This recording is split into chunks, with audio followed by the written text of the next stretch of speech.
তার নিম্নমানের যে মিটারটা যে দিচ্ছে এটা গ্রাহকের জন্য একটা চাপ সৃষ্টি হচ্ছে এবং গ্রাহকের যে টাকা তারা জোর জুলুম করে আদায় করে নিচ্ছে এই নিম্নমানের মিটারের মাধ্যমে। ঘরের সংযোগ না আছে, খুঁটির সংযোগ, কোনো সংযোগ নেই, অথচ রিডিং একের পর এক বাড়তেছে, যার ভোগান্তির শিকার হচ্ছে গ্রাহক। আর এই মিটার ক্রয় করে হচ্ছে পল্লী বিদ্যুতায়ন বোর্ড।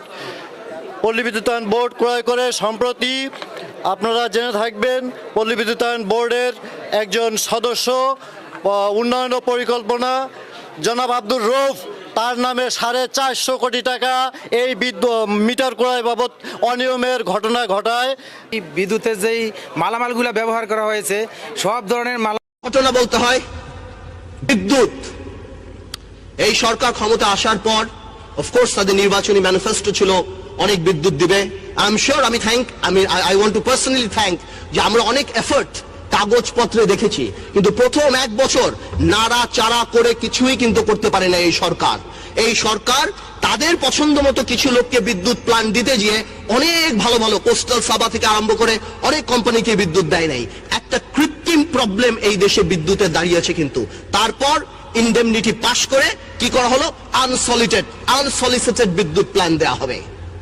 তারপর আরম্ভ হলো ফার্নিচার কোম্পানি, অটোবি, চানাচুর কোম্পানি, এই কোম্পানি সেই কোম্পানি, কুইক রেন্টাল দেওয়া।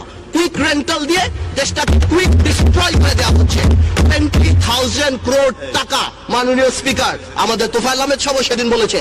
আমি জবাব দিচ্ছি, বিদ্যুৎটা গেল কোথায়? বিদ্যুৎ আসবে না মাননীয় স্পিকার, বা আমাদের চাহিদা মতো আসবে না, কারণ চায়নাতে কোনো ভাঙ্গা মেশিন আর নাই, সব বাংলাদেশের বিদ্যুৎ প্ল্যান্টে লেগে গিয়েছে। এই ধরনের কোম্পানিটা এতে সব লাগিয়ে দিয়েছে। 20,000 crore টাকা আমরা ভর্তুকি দিই মাননীয় স্পিকার। এই টাকা দিয়ে আমরা ঘোড়াশালকে ঠিক করতে পারতাম না?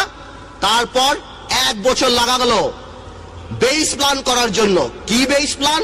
টেন্ডার হবে। খেলবে কে মাননীয় স্পিকার? খেলবে আমাদের বিদ্যুতের ম্যারাডোনা।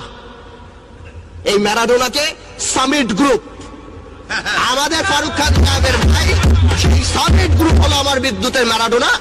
আগে 200 মেগাওয়াট বিদ্যুৎ করেছেন, এখন আপনি তাকে মেঘনাঘাট দিয়েছেন। BB101, BB102। ওদিকে ডক্টর ইউনুস সাহেবের সাথে যে ঘটনাটা ঘটেছে, ওয়ার্ল্ড ব্যাংকও দরজা আটকে দিয়েছে, IMF ও দরজা আটকে দিয়েছে, এখন আর ফান্ডিং নাই। সামিটের আরেকটা ঘটনা আছে, এই শেয়ার মার্কেটে যেসব বড় প্লেয়ার, সেখানে KPCL আরেকটা বড় প্লেয়ার, 52 কোটি টাকার শেয়ার 1100 কোটি টাকায় বিক্রি করে দিয়ে মাশাআল্লাহ শেয়ার মার্কেট দেখিয়ে দিয়েছে। সুতরাং সামিটের ইন্টেনশন ছিল এই 1000 মেগাওয়াট বিদ্যুৎ দিয়ে $1 বিলিয়ন উঠিয়ে আমরা আবার শেয়ার মার্কেটে যাব, আমরা আবার 20,000 কোটি টাকা বের করব। বাট ফরচুনেটলি আনফরচুনেটলি শেয়ার মার্কেটে এই খেলা খেলতে পারে নাই সামিট। তাই কি করলো? তাই তারা পারফরমেন্স গ্যারান্টি দেয় না, PDBর সাথে কন্ট্রাক্ট সাইন করে না। এই ম্যারাডোনার মাননীয় প্রধানমন্ত্রী সেদিনও বললেন 7,000 মেগাওয়াট বিদ্যুৎ হবে। বলতে চাই, এক পরিবারের কাছেই কিন্তু 1200 মেগাওয়াট জিম্মি। এইবার আসলো আরেকজন, এর নাম আমরা দিয়েছি বিদ্যুতে মেসি। ইনি হলো মেসি, ইনি হলো ওরিয়ন গ্রুপ। 1200 মেগাওয়াট বিদ্যুৎ দিয়েছে। একটা কোম্পানিকে, সামিটকে দিল 1200, ওরিয়নকে দিল 1200। বাংলাদেশের 5,000-এর 2400 এই দুই পরিবারের হাতে। তার মানে কি, আমার দেশের অর্থনীতি, আমার দেশের স্বপ্ন, সবকিছু দুইটা পরিবারের কাছে জিম্মি। আর চুরি নাকি খালি আমরা করি, কথায় কথায় দুর্নীতি আমরা করি। এরা এমন কোন ম্যারাডোনা, এমন কোন মেসি? কেন আমরা 20,000 কোটি টাকা ভর্তুকি, 10,000 কোটি টাকা ঘোষণা ঠিক করতে পারতাম না? আমাদেরকে পৃথিবীর 600-700 মেগাওয়াট নষ্ট হয়ে যাচ্ছে।